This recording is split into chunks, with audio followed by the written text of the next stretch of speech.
are going to be able to tell you how much I'm overwhelmed with your being here. It's just absolutely fantastic. We love you, Al.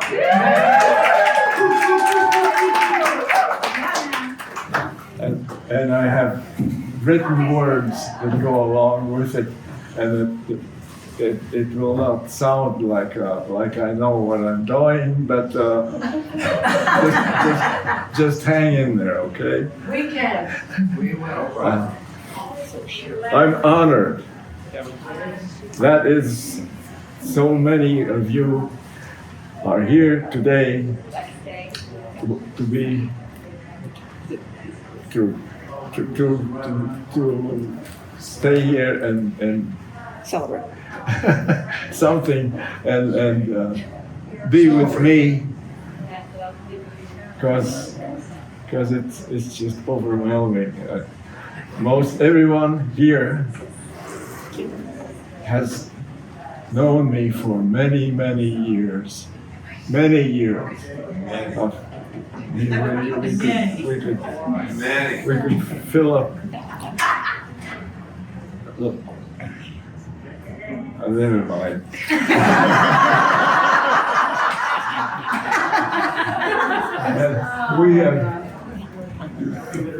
And most everybody has been in my house over the period of 50-some years. And it's a real pleasure to share another set of things with you, and that will come with my daughter.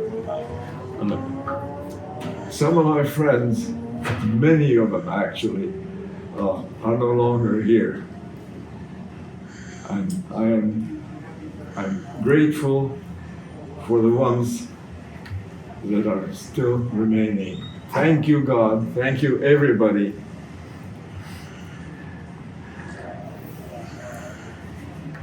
I've written some more stuff. This is a book. And I was going to read the whole thing, but then I decided I'll save my breath and turn it over to my able daughter, who's been so effective and so busy to bring you all together with me. So in planning this party, Dad and I sat down and he said, I want to share my story with everyone. And I said, Dad, you've got 95 years of the most amazing experiences in the story. We will be here for days. So we trimmed it, and this is what it is. So just a few words about his origins. Many of you know his story. I'm going to fill it in detail, and I promise you we won't be here for days. And this is all in Dad's words. This is from him. He was originally going to say it, so I'll speak as if I'm Dad. I was born in Riga, Latvia in 1931. Soon after that, many things took place. World War II started, 1939. During that time, as you all know, the world changed forever. Our lives were forever changed. In 1940, during the Russian occupation, there was death, destruction, and sending people off to Siberia. We were first occupied by the Soviet Red Army. The shooting and the bombs started just a year later when the Germans kicked the Russians out. The Russians gradually pushed the Germans out. During the German occupation of Latvia, the school required us to learn German. At that time, we were living with my mother's sister Betty, her husband Andrew, and their 2 boys. Our family only carried what was in our arms when we went to live with them. We escaped from Latvia to Poland and then Germany when the Russians came back to occupy all of the Baltic countries. We, together with mother's sister and family, were relocated to the German zone. Finally, the war was over.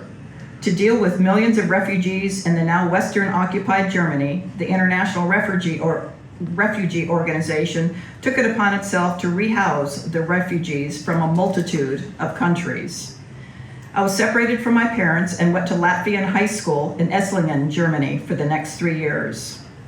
During that time, in search for relocation, my parents looked to the United States and found a sponsor for me in Beresford, South Dakota. In the winter of 1949, I got on a ship to the USA. Fast forward to December 13, 1949, early in the morning, the ship I was on was sailing into New York Harbor. We were passing the Statue of Liberty, and it was the most beautiful thing I had ever seen. My mother and father were able to get a sponsor to New York and came some 2 years later. They eventually moved to Washington, D.C. My sponsor was a Lutheran minister in Beresford, South Dakota. There I completed high school. My first jobs were digging ditches and driving a creamery truck in Sioux Falls. After high school, my sponsor organized a one-year scholarship at Augustana College. During that time, I worked in a music store repairing instruments. Ding ding, catch that starting? Yep. I was also playing the clarinet. All good luck came to a stop because a Korean War had just broken out, early 1950. The United States required all capable young men to be recruited into military service. Even though I was a musician, I was assigned to the 525 intelligence outfit because I could speak German. I heard of a band unit about that same time at the Army base, and I applied. They said they did not want a clarinet player. I told them I knew how to fix musical instruments, and they said they'd be happy to have me. I became a member of the Fort Bragg 440th Army Band in Fort Bragg, North Carolina. While I was in the Army, I also married for the first time. After being discharged from the Army, I gained my United States citizenship, and my new wife Lois and I moved to Washington, D.C., where my first daughter Nina was born. With the discharge from the Army, I had access to the GI Bill, which I used to enroll in George Washington University. I was able to graduate with a degree in electrical engineering. Go Dad. I was also able to buy a home. It was a busy time. I went to school in the mornings, drove a taxi from midnight on, and played saxophone in a strip bar. I was also watching my daughter Nina and did instrument repair. A band member friend was a bigwig in the Navy in Washington, D.C. He was also a sax player, so we often had many conversations after our gigs. Since my degree was in electrical engineering, I was offered a job at the Naval Ammunition Depot in Hawaii due to his influence. Daughters 2 and 3, Amara and Inga, were born in Hawaii, and I was moving up in my career. I was also attending University of Hawaii, pursuing my master's degree. A bump in the road hit when my then wife Lois was unstable. We divorced, and she moved my 3 daughters to Wisconsin. I was only able to see them a couple of times a year for the next 4 years. When not working, I had learned to sail from Rita, who had become wife number 2. We bought a 31-foot sailboat and happily lived aboard for a few years. Then I got a call that my first wife Lois was unwell and I needed to retrieve my 3 daughters from Wisconsin. From freedom to close quarters, 5 people living aboard a 31-foot sailboat. I just have to, use sailing community here. Imagine 5 of us on a 31-foot monohull. Okay, you see too much of family. We lived within the Hawaii Yacht Club grounds, and I enjoyed various positions within the yacht club. When I wasn't working at the Naval Ammunition Depot, I was sailing. Sax playing was not as frequent, but I did enjoy tooting my horn at yacht club parties. Often the parties included me starting a conga line with a large following into the men's and women's restrooms just to shake things up a bit. I'm going to add something here. Being a teenage girl and seeing the parent, the father, doing this was quite an eye-opener. It's education. In 1970, sorry, I just had to say. In 1973, it was clear Rita was not happy being an instant mother, and our marriage dissolved. At the same time, the Naval Ammunition Depot was being transferred to California.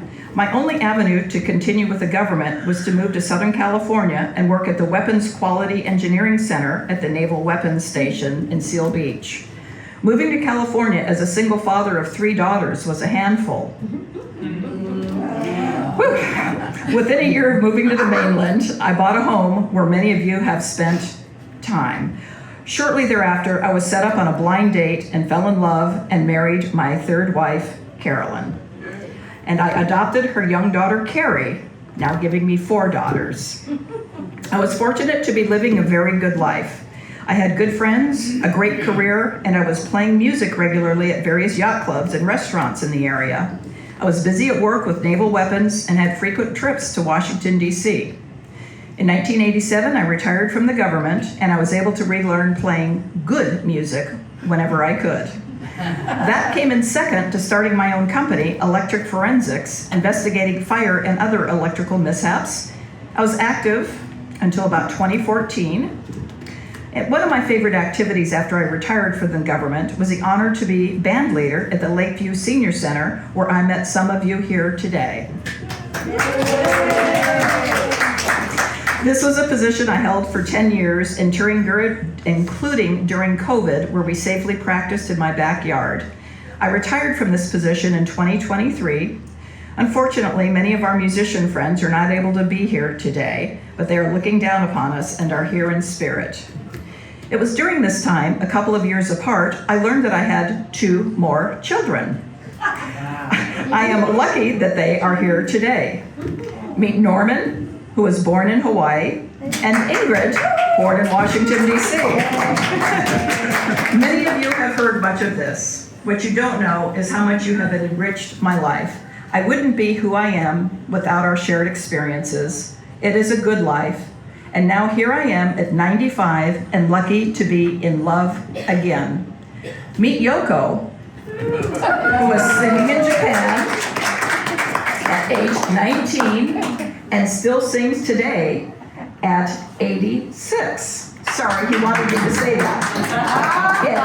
It happens to also be her birthday today.